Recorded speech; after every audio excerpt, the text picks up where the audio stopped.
اعوذ باللہ من الشیطان الرجیم بسم اللہ الرحمن الرحیم وَلَقَدْ عَلِمْتُمُ الَّذِينَ اعْتَدَوْا مِنْكُمْ فِي السَّبْتِ فَقُلْنَا لَهُمْ كُونُوا قِرَدَةً خَاسِئِينَ فَجَعَلْنَاهَا نَكَالًا لِمَا بَيْنَ يَدَيْهَا وَمَا خَلْفَهَا وَمَوْعِظَةً لِلْمُتَّقِينَ صدق اللہ العظیم۔ اللہ تعالیٰ بنی اسرائیل کو ہی مخاطب کر رہے ہیں۔ ان کی نافرمانیوں کے بعد اللہ تعالیٰ انہیں اس سے بھی بڑا عذاب جو اللہ تعالیٰ نے بنی اسرائیل کو دیا تھا وہ بیان کر رہے ہیں ان آیات کے اندر۔ ترجمہ جس کا یہ ہے، اللہ تعالیٰ نے ارشاد فرمایا کہ تم جانتے ہو ان لوگوں کے بارے میں جنہوں نے تجاوز کیا حد سے ہفتے والے دن کے اندر، تو اللہ تعالیٰ نے انہیں کہا کہ ہو جاؤ تم بندر و خنزیر، اور اللہ تعالیٰ نے ان کو ایک عبرت کا نشان بنایا جو لوگ اس وقت موجود تھے ان کے لیے بھی، اور اس سے پہلوں کے لیے بھی، اور اس کے بعد جو آنے والے ہیں ان کے لیے بھی، اور نصیحت رکھی، وعظ رکھا اللہ تعالیٰ نے اس عذاب کے اندر ایسے لوگوں کے لیے جو اللہ کا ڈر اور خوف اپنے دلوں کے اندر رکھتے ہیں، جو متقین ہیں۔ اب اس سے پہلے پچھلی آیات کے اندر ہی اللہ تعالیٰ نے بنی اسرائیل کی نافرمانیوں کا ذکر کیا ہے۔ وہ اللہ تعالیٰ کے احکامات کو مان نہیں رہے، اللہ تعالیٰ کے احکامات کے مطابق، اللہ تعالیٰ کی مرضی کے مطابق زندگی بسر نہیں کر رہے تھے، تو اللہ تعالیٰ نے پھر آگے واقعہ بھی انہیں یاد دلایا۔ تمہیں خوب اچھی طرح یاد ہے کہ اصحاب السبت کے ساتھ کیا ہوا تھا، وہ بھی بنی اسرائیل۔ میں نے کہا کہ بنی اسرائیل کے اندر 4000 یا اس سے بھی زیادہ انبیاء کرام علیہم الصلوۃ والسلام۔ بنی اسرائیل کوئی چھوٹی سی قوم نہیں ہے، بہت بڑی ہے، بہت بڑی ہے۔ تو اللہ تعالیٰ یہاں پر اب انہیں وہ عذاب یاد دلا رہے ہیں جو اللہ تعالیٰ نے بنی اسرائیل کے کچھ لوگوں کو دیا تھا جنہوں نے اصحاب ہفتے والے دن کے اندر تجاوز کیا تھا۔ واقعہ کچھ اس طرح تھا ان کا کہ اللہ تعالیٰ نے بنی اسرائیل کے ایک قوم پر اللہ تعالیٰ نے بنی اسرائیل پر پابندی لگا دی تھی کہ تم نے ہفتے والے دن جو ہے وہ مچھلی کا شکار نہیں کرنا۔ اس کے علاوہ تم ہر دن مچھلی کا شکار کر سکتے ہو، ہفتے والے دن جو ہے وہ شکار نہیں کرنا منع ہے، یہی تمہاری عبادت ہے۔ اللہ نے مجھے کہا فجر کی نماز پڑھنی ہے، ظہر کی نماز پڑھنی ہے، عصر مغرب کی نماز پڑھنی ہے، میری عبادت ہے، مجھے پتہ ہے۔ جن حرام کاموں سے اللہ نے منع کیا ہے یہ میری عبادت ہے۔ تو اللہ تعالیٰ نے انہیں ہفتے والے دن شکار کرنے سے منع کیا، فرمایا کہ یہ تمہاری بہت بڑی عبادت ہے، اس دن شکار نہ کرنا، اللہ بڑے اجر و ثواب سے نوازیں گے۔ تو حضرت موسیٰ علیہ السلام کی قوم نے کیا کیا؟ ہیلہ اختیار کیا۔ جس طرح آج ہمارے مسلمان بھی بہت سارے کاموں میں ہیلہ اختیار کرتے ہیں۔ میں بتاتا ہوں کہ ہم کس طرح ہیلہ اختیار کرتے ہیں۔ پہلے بنی اسرائیل کا ہیلہ دیکھ لو، کیا ہیلہ انہوں نے اختیار کیا۔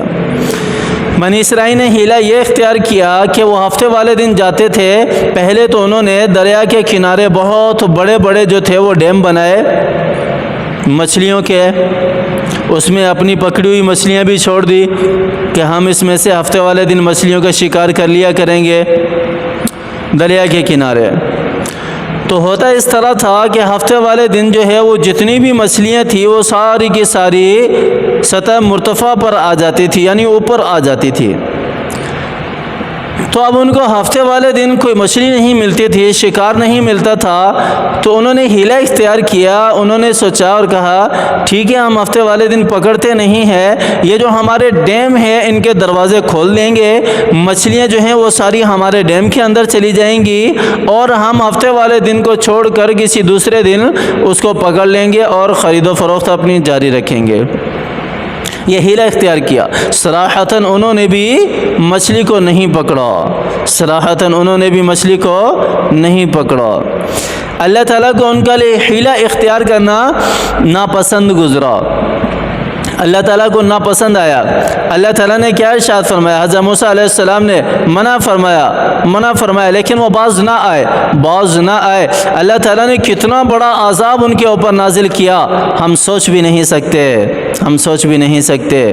اللہ تعالیٰ نے ارشاد فرمایا فَقُلْنَا لَهُمْ كُونُوا قِرَدَةً خَاسِئِينَ، اللہ تعالیٰ نے کہا کہ بندر بن جاؤ، خنزیر بن جاؤ، دفع ہو جاؤ یہاں سے، ذلیل بن جاؤ، بندر۔ اللہ تعالیٰ نے انہیں بندر بنا دیا۔ ایک حکم کی نافرمانی کی وجہ سے اللہ تعالیٰ نے یہاں صرف ایک حکم کو ذکر کیا ہے، صرف ایک حکم کو، حالانکہ وہ اللہ پر ایمان لانے والے تھے، نا۔ ایمان والوں کی طرف ہی احکامات متوجہ ہوتے ہیں۔ جو غیر مسلم ہے وہ تو ہے ہی غیر مسلم، وہ تو مانتا ہی نہیں ہے نا کسی حکم کو، اس کی طرف کون سا حکم متوجہ ہوگا؟ احکامات تو ایمان والوں کی طرف متوجہ ہوتے ہیں۔ جو اللہ پر ایمان لے کر آ گیا، اللہ تعالیٰ اس کو کہتے ہیں کہ میرے بندے اب تو نے اس طرح زندگی بسر کرنی ہے۔ تو انہوں نے صراحتاً گناہ بھی نہیں کیا، ہیلا اختیار کیا، تو اللہ تعالیٰ نے اس ایک گناہ کی وجہ سے کتنا بڑا عذاب جو ہے وہ بنی اسرائیل کے اوپر نازل فرمایا۔ جتنے بھی وہ شکار کرنے والے تھے، وہ بستی کے لوگ تھے، اللہ تعالیٰ نے سب کو بندر بنا دیا، اور صرف بندر بنا کر چھوڑا ہی نہیں، اللہ تعالیٰ آگے ارشاد فرمانے فَجَعَلْنَاهَا نَكَالًا لِمَا بَيْنَ يَدَيْهَا۔ اس وقت جو اور لوگ تھے، اللہ تعالیٰ نے ان لوگوں کو عبرت کا نشان بنا دیا۔ ایک رات سوئے، صبح اٹھے تو سارے کے سارے بندر بنے ہوئے تھے، اور جو نیکوکار تھے انہوں نے عبرت حاصل کی ان سے، اور توبہ تائب ہوا، استغفار کیا، اللہ تعالیٰ سے معافی طلب کی، اور اللہ تعالیٰ نے رہتی دنیا تک ان لوگوں کو عبرت کا نشان بنایا۔ اور اس میں تعلیم اور سبق ہے میرے لیے بھی اور آپ کے لیے بھی کہ اللہ کے احکام کو فراموش نہ کرنا، اللہ کی نافرمانی نہ کرنا، اللہ کو کم نہ سمجھنا۔ وَلَا تَحْسَبَنَّ اللَّهَ غَافِلًا عَمَّا يَعْمَلُ الظَّالِمُونَ، اللہ کو غافل نہ سمجھنا۔ اے ظلم کرنے والو، اللہ غافل نہیں ہے، اللہ کو غافل نہ سمجھنا، اللہ کی پکڑ بڑی سخت ہے۔ إِنَّ بَطْشَ رَبِّكَ لَشَدِيدٌ، اللہ تعالیٰ نے قرآن پاک کے اندر ارشاد فرمایا ہے تیرے رب کی پکڑ بڑی سخت ہے۔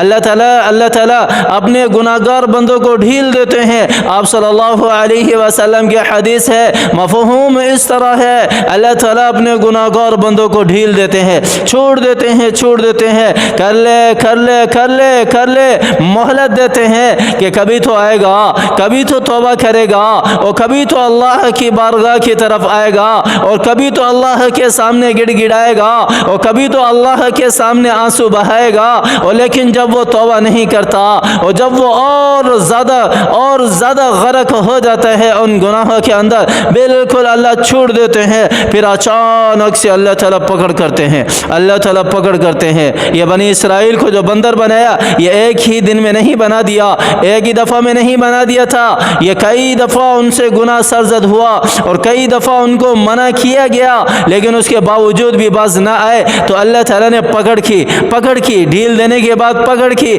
اللہ تعالیٰ نے ان کو بندر بنا دیا اللہ تعالیٰ نے ان کو۔ اس میں سبق ہے میرے لیے بھی اور آپ کے لیے بھی۔ اللہ تعالیٰ نے جو کہا ہے نا کہ فَجَعَلْنَاهَا نَكَالًا لِمَا بَيْنَ يَدَيْهَا، میں نے عبرت کا نشان بنایا ہے ہر اس کے لیے۔ اب یہاں پر نَكَالًا لِمَا بَيْنَ يَدَيْهَا وَمَا خَلْفَهَا، اس کے اندر مسلمان اور غیر مسلم سارے داخل ہیں کہ اللہ تعالیٰ نے سب کے لیے عبرت کا نشان بنایا ہے اس کو، اور ہر ایک کو پتہ ہے، بنی اسرائیل کو بھی پتہ ہے، یہودیوں کو بھی پتہ ہے، عیسائیوں کو بھی پتہ ہے، اور جتنے بھی فرقہ باطلہ ہیں سب کو پتہ ہے کہ اللہ تعالیٰ نے ان کے اوپر اس ایک نافرمانی کی وجہ سے عذاب میں مبتلا کیا تھا، عذاب نازل کیا تھا۔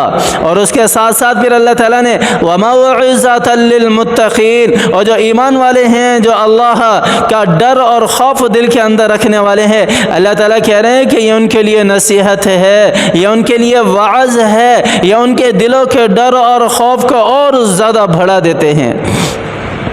ایسے واقعات جو اللہ کا ڈر اور خوف دل کے اندر رکھنے والے ہیں، جو نیکوکار ہیں، اللہ تعالیٰ کے ایسے واقعات یا ان کے ایمان کو اور بڑھا دیتے ہیں، یا ان کے ایمان کو اور بڑھا دیتے ہیں، یہ ان کے دل کے اندر ڈر اور خوف جو ہوتا ہے اللہ کی ذات کا اور بڑھ جاتا ہے اور بڑھ جاتا ہے، تھر تھر کانپنے لگتے ہیں جب اللہ کی آیات وَإِذَا تُلِيَتْ عَلَيْهِمْ آيَاتُهُ وَجِلَتْ قُلُوبُهُمْ اس طرح آیت ہے، اللہ تعالیٰ نے ارشاد فرمایا کہ جب ان کے سامنے اللہ کی نشانیاں بیان کی جاتی ہیں تو ان کے دل جو ہیں وہ وجد کے اندر آ جاتے ہیں، وجد کے اندر آ جاتے ہیں، ڈرتے ہیں، خوف کھاتے ہیں۔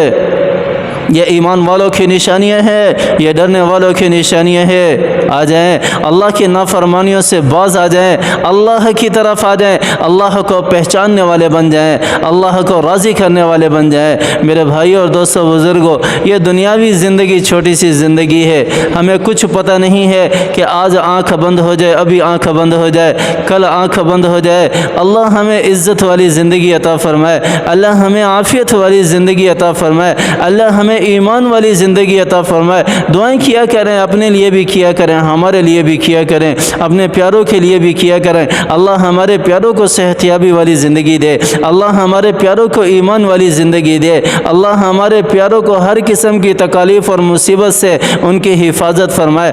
جو ہمارے پیارے اس دنیا سے جا چکے ہیں ان کے لیے بھی دعا کیا کریں کہ اللہ انہیں جنت الفردوس میں اعلیٰ مقام عطا فرمائے، اللہ تعالیٰ ان کی قبروں کو نور سے منور فرمائے، اللہ تعالیٰ ان کی قبروں کو جنت کا باغ بنائے، اللہ تعالیٰ انہیں جنت الفردوس میں اعلیٰ مقام عطا فرمائے، اللہ تعالیٰ ہمیں قرآن کے مطابق زندگی گزارنے کی توفیق عطا فرمائے۔ آمین ثم آمین، وآخر دعوانا ان الحمد للہ رب العالمین۔